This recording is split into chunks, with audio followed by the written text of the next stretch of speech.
so close to home in our journey through the solar system, but there's just one last stop to make before flying to Mother Earth, and that's Mars.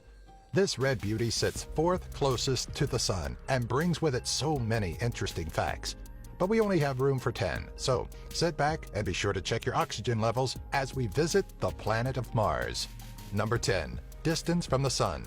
Though Mars is only the fourth planet from the Sun, it still sits at a rather distant average of 141 million miles or 227 million kilometers from the Sun. In relation to our positioning, Mars is approximately 49 million miles or 78 million kilometers further than we are. Of course, all of this is not constant, considering Mars's orbital pattern, which is more elliptical in shape, one of the more unique orbits in our solar system.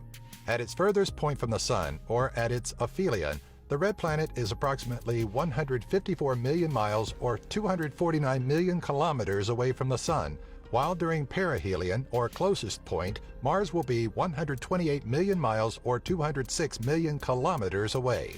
Number 9. A distinguished color.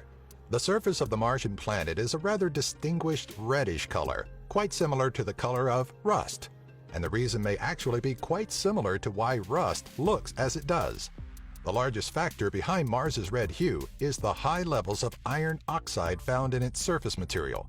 What still perplexes us is how so much of the iron became oxidized in an atmosphere comprised of only 0.146% oxygen. Scientists point to several theories, including rainstorms in Mars's younger years, a billion years of sunlight breaking down carbon dioxide into oxidants, or heavy dust storms breaking down quartz crystals to expose oxygen-rich surfaces. Number 8. Naming the red planet. Being so bright and rather quite noticeable, there's really no one person or civilization honored with being the first to see it. There are, however, those that first recorded sighting of the red planet, and high on that list were the ancient Egyptians, who dubbed the planet Herdesher, or the Red One. Though we know it more commonly by the same name as the Roman god of war, Mars has several different monikers. Like the Romans, Greece associated the red planet with their god of war, Ares, while East Asian cultures considered it the fire star. Mars was first observed via telescope sometime in 1609 or 1610 by none other than Galileo Galilei. Number 7. The two moons, Phobos and Deimos. Pulling from popular mythology, Phobos and Deimos were the sons of the Greek god of war, Ares. The moons were discovered 6 days apart in August of 1877 by astronomer Asa Hall, who was also responsible for determining the mass of the red planet. In terms of size, the two moons are considerably small, with Phobos coming in at 13 miles or 22 kilometers across, and Deimos at 7 miles or 12 kilometers across. Relative to Earth's moon, Mars's moons are about 1/200th the size of ours. However, Deimos is 20 times closer to Mars than our moon is to Earth, orbiting at a close 12,470 miles or 20,069 kilometers away. Number 6. A Martian day. Traveling throughout the solar system, you may have started to notice this trend. Planets all have unique daily cycles.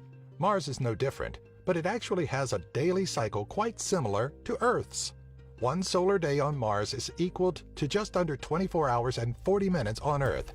But when we extend our time frame, we find that a Martian year is around 686 Earth days long.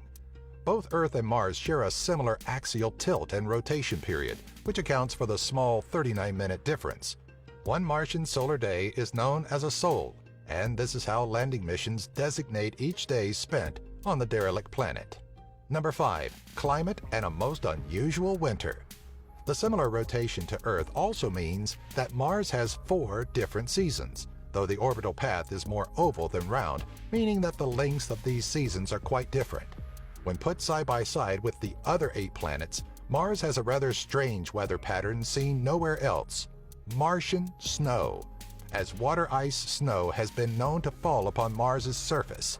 In relation to weather that we're used to, Mars is quite colder than our home planet, with temperatures reaching an average of -80 degrees Fahrenheit or -62 degrees Celsius, but can fluctuate between a bone-chilling -195 degrees Fahrenheit or 125 degrees Celsius to a very comfortable 70 degrees Fahrenheit or 20 degrees Celsius towards the equator during the day.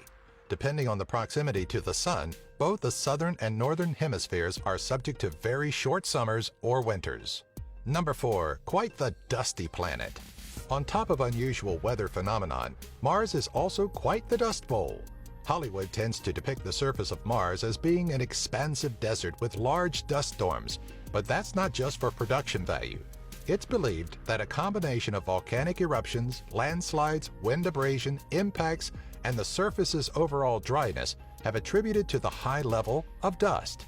With such high levels of dust, it's not uncommon for solar heating to warm the atmosphere, especially within the Hellas Basin, where temperatures are slightly warmer, which kick off the beginnings of a rather nasty storm. Within hours, a storm can form, and within days, it can become a massive planet-spanning cell that leaves the air fogged with dust residue for weeks after. Number 3, polar caps. Due to its red color, we often think of Mars as this red-hot ball, but it is so far from that. In fact, Mars is home to 2 permanent ice caps. The north and south polar caps differ slightly from Earth's own caps in that they are partially comprised of ice formed by carbon dioxide, otherwise known as dry ice, which would make sense considering Mars's atmosphere is 95.32% carbon dioxide. Mars's north polar cap is made mostly of ice formed by water, with a thin layer of dry ice that dissipates and reappears seasonally. The smaller south cap differs from its northerly counterpart in that it's not as flat and contains large pits and troughs that have appeared due to erosion. Number 2, spiders from Mars. It's a great concept for a terrible sci-fi movie, and was even a better name for David Bowie's 5th studio album. But as of early 2016, Spiders from Mars is a real interest to people of NASA.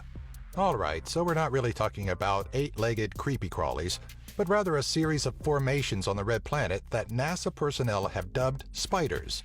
The formations are troughs created every spring as the terrain erodes during the change of the ice cap from ice to vapor. The term spider stems from the shape of the trough, which is created as gas flows beneath the ice to find an opening. Number 1, Olympus Mons and Valles Marineris. Along with spiders, strange weather, and a heaping of dust, Mars is also home to the largest volcano and one of the largest canyons in the solar system. Olympus Mons puts to shame even our highest peak, Mount Everest, beating its elevation by 3 times. Theories state that the giant volcano was able to form on Mars due to lower surface gravity and higher eruption rates, 2 factors that would aid in creating the oversized ticking time bomb. Valles Marineris may not have the explosive power that Olympus Mons does, but its 2,500-mile or 4,000-kilometer length puts to shame the Grand Canyon, which comes in at 277 miles or 446 kilometers long. While comparing depths, Valles Marineris can be 6 times deeper than the Grand Canyon in certain parts. Scientists today believe that Valles Marineris was created during the formation of the Tharsis region, which is home to volcanoes like Olympus Mons.